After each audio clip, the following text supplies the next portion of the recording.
C'est parti pour la vidéo de présentation du programme Clémentine en version 1.3.1. Je vais ouvrir ma machine virtuelle.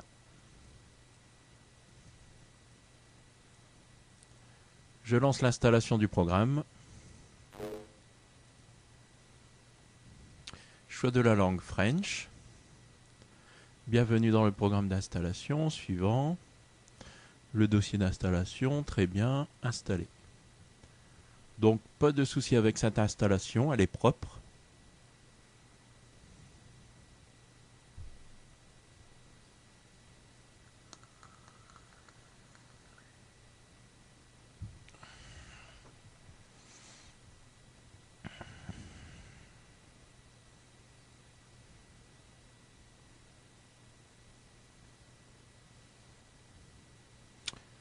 Je vais pas lancer le programme tout de suite, fermé.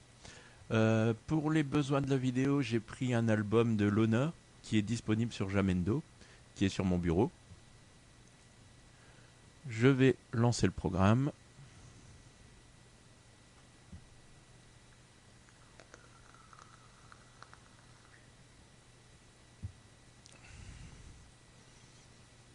Alors, il est un peu long à se lancer, surtout dans ma machine virtuelle.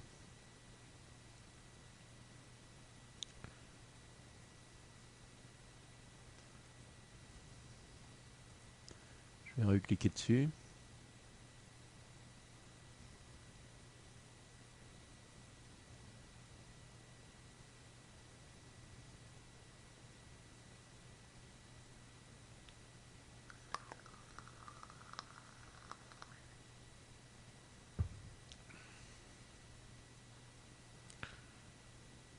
Et le voilà.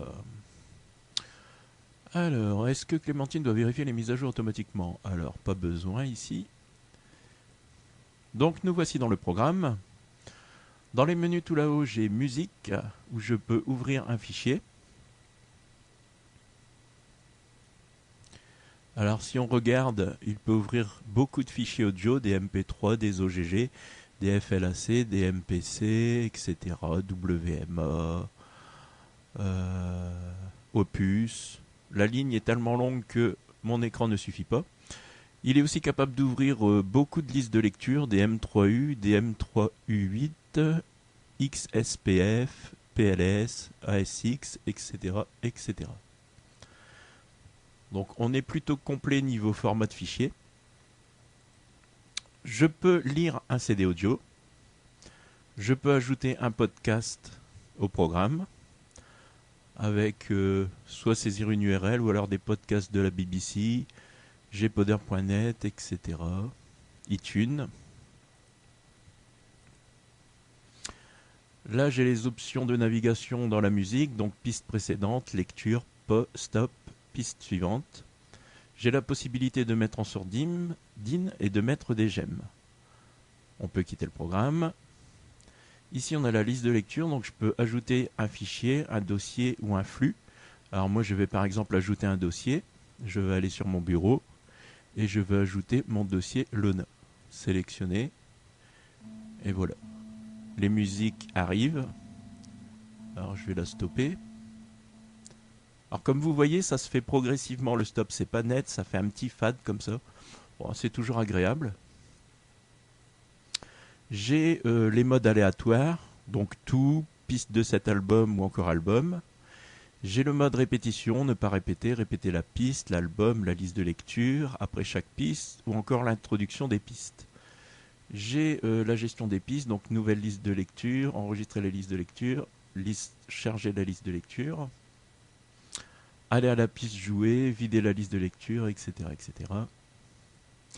J'ai des outils, j'ai un gestionnaire de pochettes. Alors là, ça ne va pas fonctionner parce que l'album est en Creative Commons. Donc, il ne va pas trouver facilement une pochette. Mais pour des artistes connus, ça fonctionne bien. J'ai un gestionnaire de file d'attente qui se trouve ici. J'ai un égaliseur. Alors ça, c'est quand même très sympa. Alors, je peux le personnaliser, mais j'ai aussi des options prédéfinies comme classique, club, dance, etc. Alors moi j'ai une petite préférence pour le soft rock. Bon, chacun ses goûts. Mais de toute façon, on peut même le personnaliser à loisir, comme ça.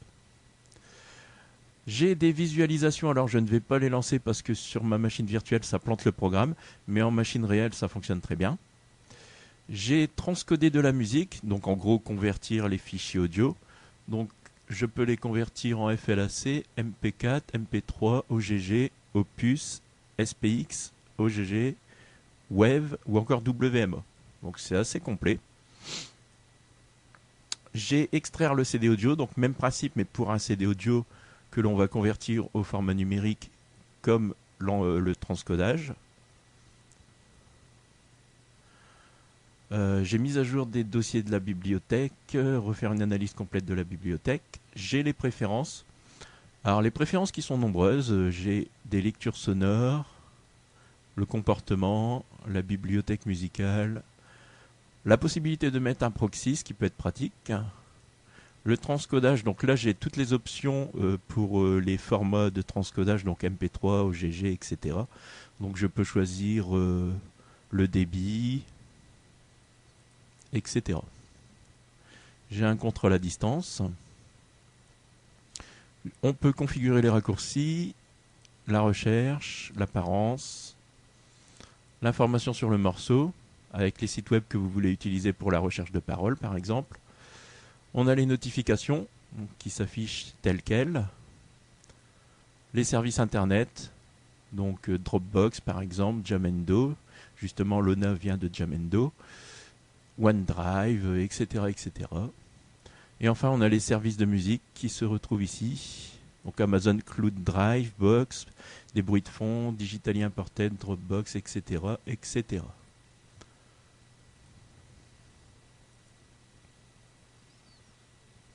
On peut vérifier les mises à jour. On a quelques extras, mais bon, comme ça fonctionne pas très bien en machine virtuelle, je ne vais pas vous les montrer non plus.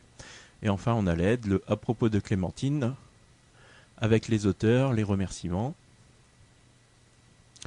Et à propos de Qt, puisque Clémentine utilise Qt, qui est un toolkit C++ pour le développement multiplateforme, puisque Clémentine fonctionne sur plusieurs systèmes.